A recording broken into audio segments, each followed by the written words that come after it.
Bonjour à tous, bonjour à toutes. Nous sommes le jeudi 27 janvier 2022, il est 11h10. Voilà une vidéo donc sur des recherches que j'ai faites depuis l'année dernière. J'ai déjà fait quelques petites vidéos pour justement, on va dire, informer, oui parce que c'est le terme, informer les gens sur ce qui s'ensuit par rapport à la phrase que je vous ai mis en titre de la vidéo, Dieu est mon droit. Alors, que signifie cette phrase?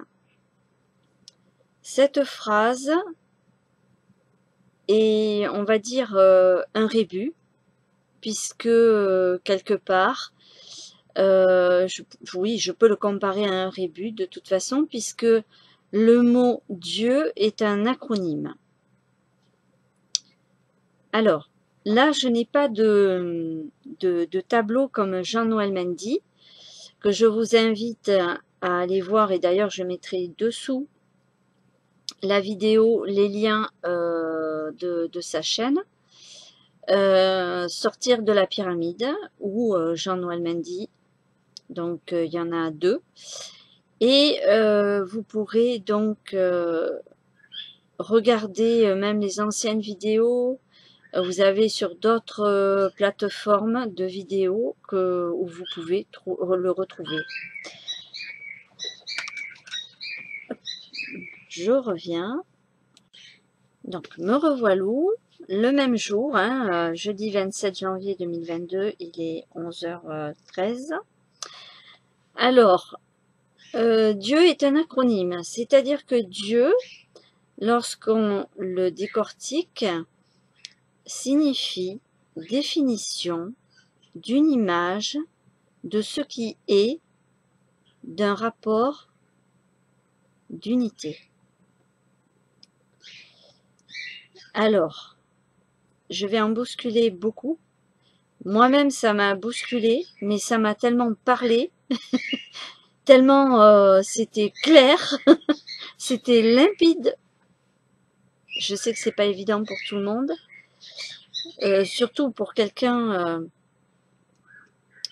qui a vécu ce que j'ai vécu mi-mars 2000 et où j'ai toujours justement dans mes prières, j'ai toujours dit le mot Dieu, et vraiment ça, mais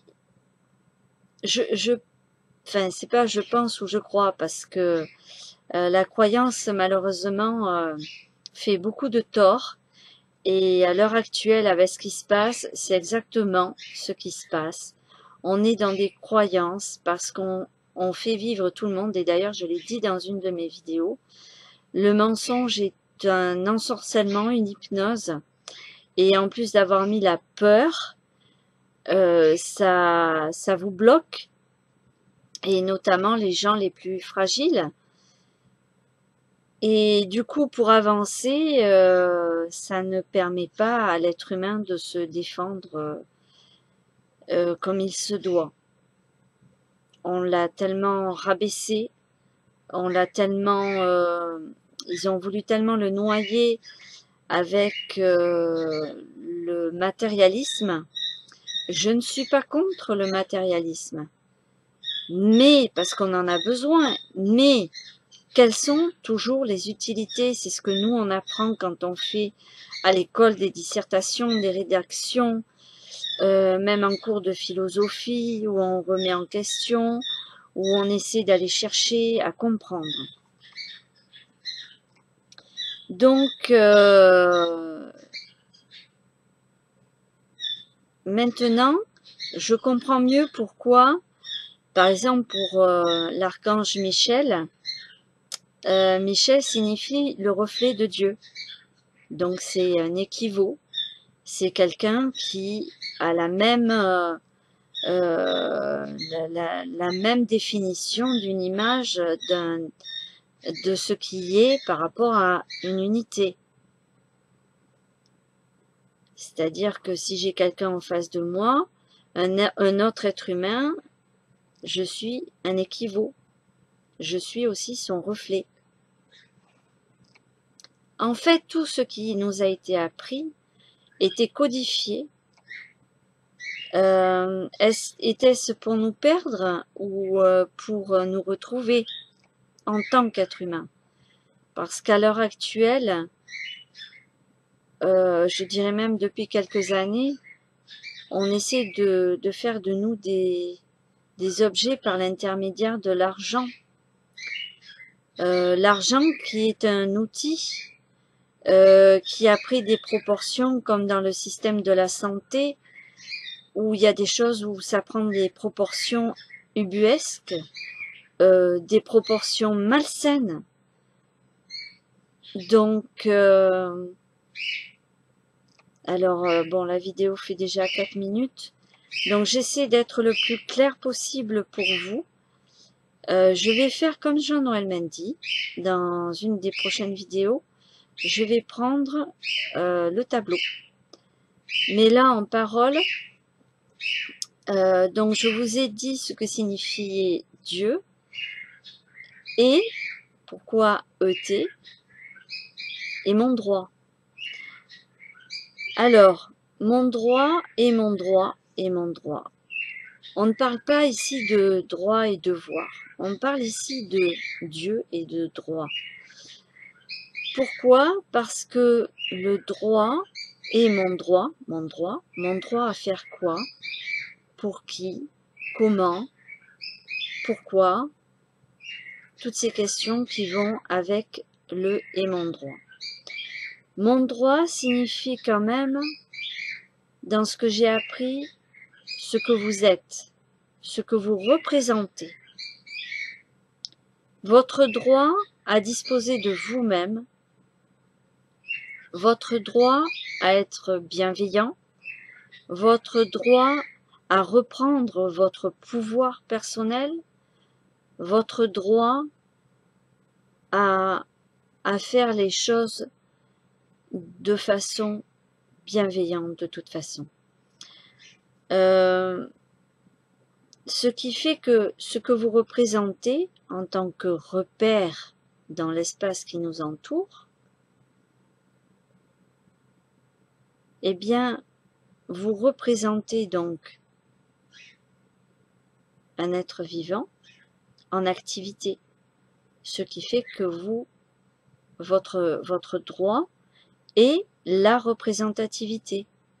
Vous représentez quelque chose, enfin un être humain que vous êtes, mais en activité. Donc la représentativité est votre droit. Et c'est ce qu'utilisent toutes les personnes qui sont au courant de ça, mais dans le mauvais sens. Ils vont vous faire les choses dans le bon chemin, avec Dieu et mon droit, mais utilisent la matière à des fins mauvaises. On a un summum de corruption tel que nous allons devoir vraiment tous arriver à nous serrer les coudes. Et je vais parler d'argent parce que là, ils vous prennent en otage par la peur. On s'est fait prendre en otage parce que beaucoup de gens se sont fait piéger par le matérialisme. Et donc, on s'est coupé aussi pour beaucoup de gens encore, de la nature.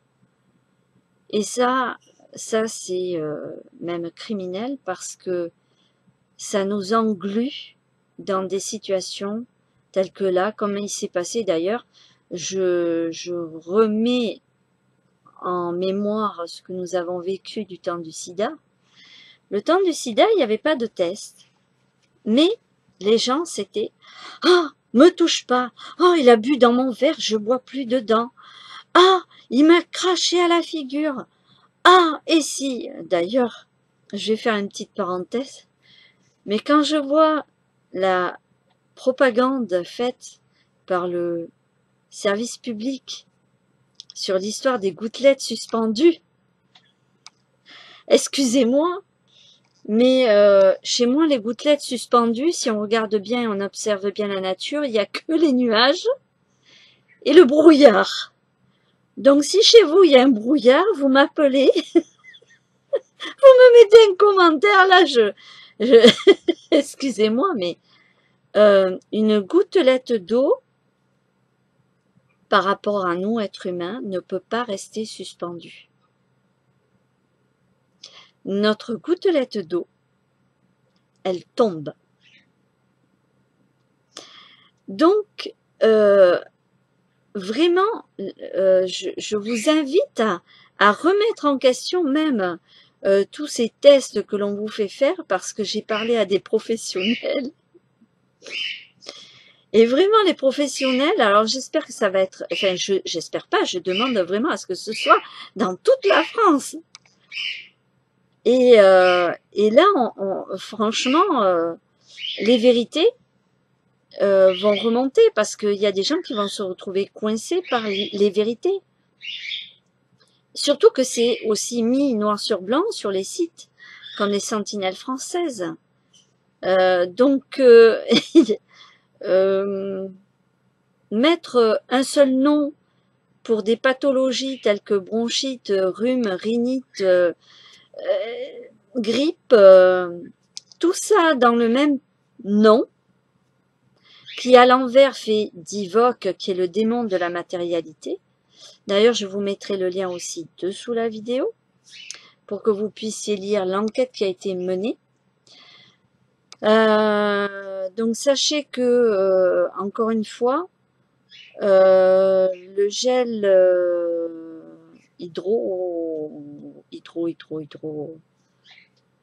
alco fait du mal. Il brûle l'oxygène dans le sang. Ça pénètre dans votre peau, puisque notre peau est perméable. Et à partir de là, votre oxygène diminue dans votre sang. Est-ce que vous pensez que c'est de la bienveillance de vous désinfecter avec ça? Posez-vous les bonnes questions, encore une fois. Voilà, elle dure à peu près, ouais, pas tout à fait 11 minutes. Je vous dis à bientôt.